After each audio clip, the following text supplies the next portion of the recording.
Hello दोस्तों, नमस्कार, जय हिंद। स्वागत करता हूं आप सभी का एक बार फिर से आपके अपने यूट्यूब चैनल पे, आपके अपने क्लासेस में, पिंगाक्ष क्लासेस के इस लाइव सेशन में। हमारा जो आज का सेशन है बेस्ट मिक्स जीके यानी जनरल नॉलेज का ये 15 प्रश्नों का सेट है। तो जैसा कि आपको पता है हमारा क्लास हर शनिवार और रविवार शाम 7 बजे लाइव होता है। तो इसी बात के साथ मैं उपस्थित हुआ हूँ। 15 प्रश्नों का ये सेट है। 12+ अगर आप सही करते हैं तो बिल्कुल परफेक्ट आंसर होगा, परफेक्ट तैयारी होगी। तो चलिए सेशन को स्टार्ट करेंगे। उससे पहले मैं आपसे रिक्वेस्ट करूंगा, चैनल पे पहली बार है तो चैनल को सब्सक्राइब कर लीजिएगा, बेल आइकन को प्रेस कर दीजिएगा ताकि सबसे पहले नोटिफिकेशन आपको मिल सके आने वाले कमिंग वीडियोस की। और ये सेशन पसंद आएगा तो लाइक, कमेंट और शेयर करना ना भूलिएगा। तो चलिए आज का ये सेशन, ये 15 प्रश्नों के सेट को स्टार्ट करते हैं। Static GK for army aspirant, army के उम्मीदवारों के लिए स्टैटिक जीके का पहला प्रश्न आपकी स्क्रीन पे ये रहा। भारत की मुख्य भूमिका दक्षिणी नौक है। बताइए दोस्तों क्या है? कैलीमेयर पॉइंट, ऑप्शन बी केमोरिन, सी इंदिरा पॉइंट और डी इनमें से कोई नहीं, यानी कि नन ऑफ दिस।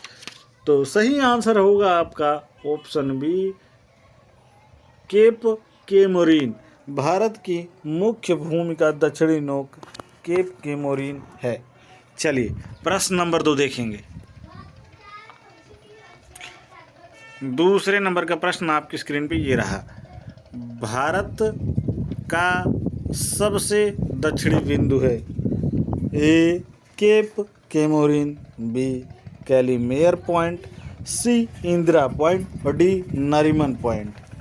तो सही आंसर है आपका ऑप्शन सी इंदिरा पॉइंट। जिन लोगों ने मार्क किया होगा ऑप्शन सी इंदिरा पॉइंट बिल्कुल करेक्ट है। 1 नंबर आपके परफेक्ट है। भारत का सबसे दक्षिणी नोक इंदिरा पॉइंट है। चलिए प्रश्न नंबर 3 देखिए। भारत और चीन के बीच कौन सी सीमा निर्धारण करने का कार्य करती है? और आपके ऑप्शन है ए रेडक्लिफ रेखा, बी डूरंड रेखा, सी मैकमोहन रेखा और डी इनमें से कोई नहीं। बहुत इंपॉर्टेंट ये क्वेश्चन है, बहुत ही शानदार ये क्वेश्चन है, इसलिए मैंने लिख दिया है VIQ, यानी कि वेरी इंपॉर्टेंट क्वेश्चन। देखिए दोबारा पढ़ता हूँ आपका ये प्रश्न। भारत और चीन के बीच कौन सी रेखा सीमा निर्धारण करने का कार्य करती है? तो सही आंसर है, मुझे लगता है सबको आंसर ये पता होगा, फटाफट से कमेंट बॉक्स में आंसर दीजिएगा। सही आंसर है आपका ऑप्शन सी मैकमोहन रेखा। जिन लोगों ने भी मार्क किया होगा मैकमोहन रेखा बिल्कुल करेक्ट है। 1 नंबर आपके परफेक्ट हैं और ये बहुत ही इंपॉर्टेंट क्वेश्चन है, इसलिए मैंने लिखा है VIQ। चलिए अगले प्रश्न की तरफ बढ़ते हैं। प्रश्न नंबर 4 देखेंगे। भारत एवं पाकिस्तान को विभाजित करने वाली रेखा कहलाती है। अगर ये प्रश्न बहुत इंपॉर्टेंट है, कमेंट बॉक्स में आंसर दीजिएगा, वीडियो को पॉज कर लीजिएगा, कमेंट बॉक्स में आंसर जरूर दीजिएगा, तब आगे बढ़ेंगे। चलिए फिलहाल मैं पढ़ता हूँ दोबारा से ये प्रश्न। भारत एवं पाकिस्तान को विभाजित करने वाली रेखा कहलाती है। और आपके ऑप्शन आपके सामने है। ए रेड क्लिफ रेखा, बी डूरंड रेखा, सी मैकमोहन रेखा और डी इनमें से कोई नहीं। तो चौथे प्रश्न का सही आंसर है रेड क्लिफ रेखा।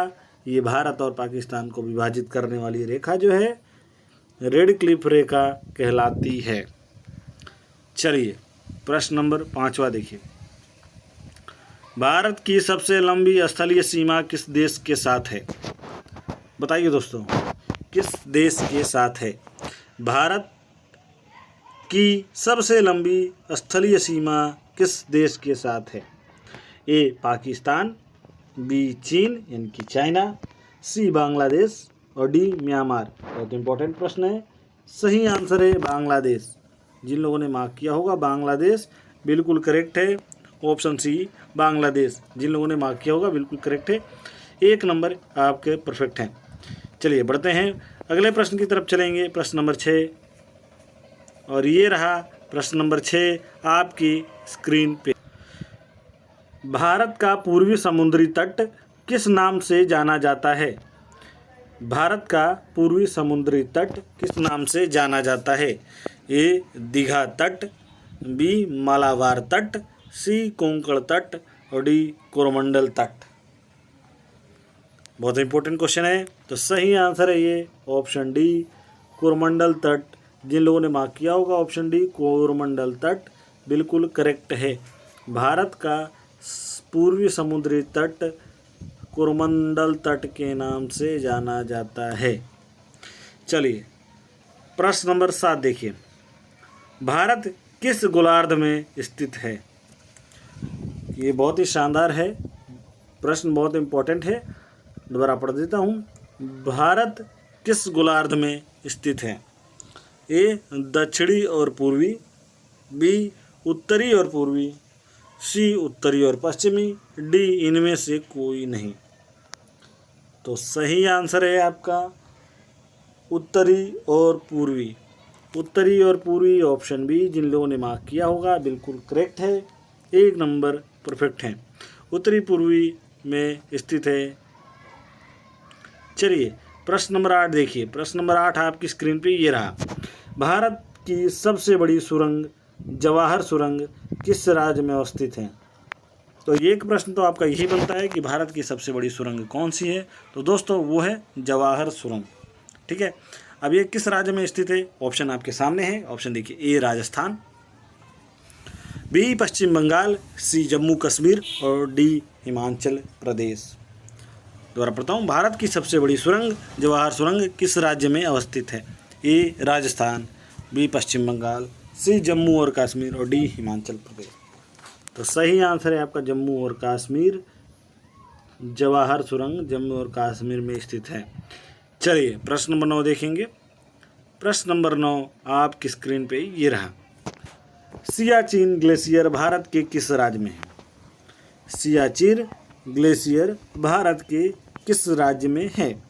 ए हिमाचल प्रदेश, बी उत्तर प्रदेश, सी जम्मू कश्मीर और डी सिक्किम। तो सही आंसर है option C Jammu Kashmir.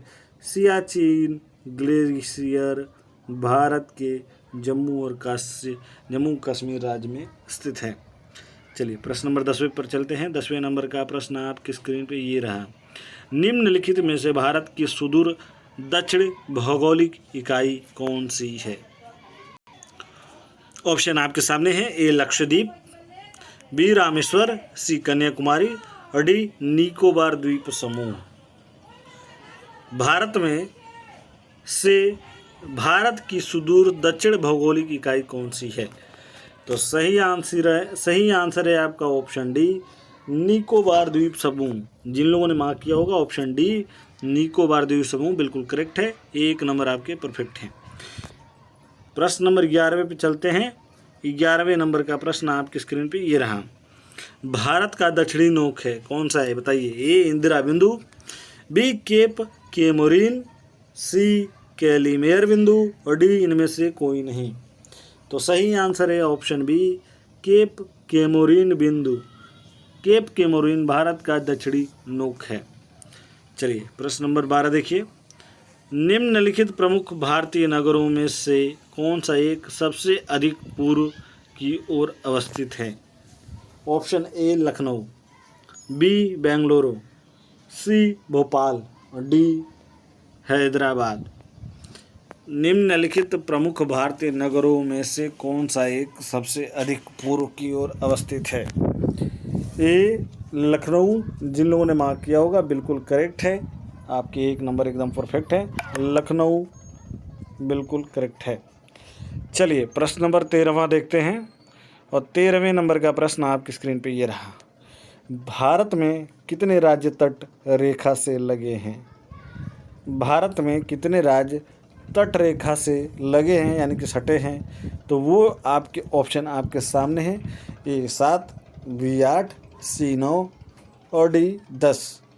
Option A 7, option B 8, option C 9, option D 10। तो सही आंसर है ऑप्शन सी 9। जिन लोगों ने मार्क किया होगा बिल्कुल करेक्ट है। 1 नंबर आपके परफेक्ट हैं। चलिए प्रश्न नंबर हम 14वें पे चलेंगे। 14वें नंबर का प्रश्न आपकी स्क्रीन पे ये रहा। आज के दिन का सेकेंड लास्ट आपकी स्क्रीन पे ये रहा। उत्तर भारत में उप हिमालय क्षेत्र के सहारे फैले समतल मैदान को क्या कहा जाता है? ए भावर, बी खादर, सी दून और डी तराई। उत्तर भारत में उप हिमालय क्षेत्र के सहारे फैले समतल मैदान को क्या कहा जाता है? तो सही आंसर है ऑप्शन ए। जिन लोगों ने मार्क किया होगा बिल्कुल करेक्ट है ऑप्शन ए भावर। 1 नंबर आपके बिल्कुल परफेक्ट हैं। चलिए प्रश्न नंबर 15 और आज के दिन का आखिरी प्रश्न आपकी स्क्रीन पे ये रहा। भारत की उत्तरी सीमा स्थित पर्वत है। भारत की उत्तरी सीमा पर स्थित पर्वत है, बताइए कौन सा है? उत्तरी सीमा पर स्थित पर्वत कौन सा है? Option A Maikal, option B Himalaya, option C Nilgiri और ऑप्शन डी अरावली। बहुत ही शानदार ये प्रश्न है, बहुत इंपॉर्टेंट प्रश्न है। तो देखिए जिन लोगों ने मार्क किया होगा ऑप्शन बी हिमालय बिल्कुल करेक्ट है। 1 नंबर आपके परफेक्ट हैं। भारत की उत्तरी सीमा पर स्थित पर्वत का नाम हिमालय है, यानी हिमालय पर्वत स्थित है। इसी के साथ आज का ये सेशन समाप्त होता है। मैं मिलूंगा आपसे एक नए वीडियो में अगले हफ्ते शनिवार शाम 7 बजे। तब तक के लिए धन्यवाद। देखते रहिए, अपनी तैयारियों में लगे रहिए, आगे बढ़ते रहिए। जय हिंद, जय भारत।